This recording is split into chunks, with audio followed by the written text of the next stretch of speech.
Sabi ko kay San Pedro, bakit ho?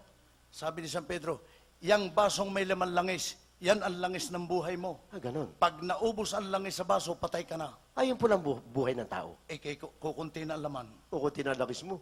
Sabi ko kay San Pedro, alin po ang langis ng buhay ng asawa ko? Oh. Sabi ni San Pedro, iyang katabi, punong-puno pa. Nako, puno pa naman.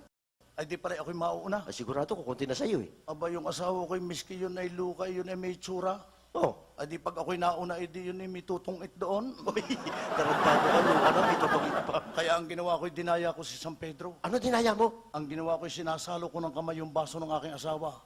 Isinasalin kong ganyan sa aking baso. Aba, dinadaya mo talaga. Oo, salok at salin. Oh. Nung malapit nang mapuno ang aking baso, ako'y nagising. Bakit? Ako'y sinampal ng aking asawa. Ano? Sabi ko sa aking asawa, bakit mo ko sinampali? Ang sarap ng pangarap ko. Oo nga naman eh. Sabi niya ng aking asawa, bakit hindi kita sasampalin? Pagkakahipo mo'y ipinaamoy mo.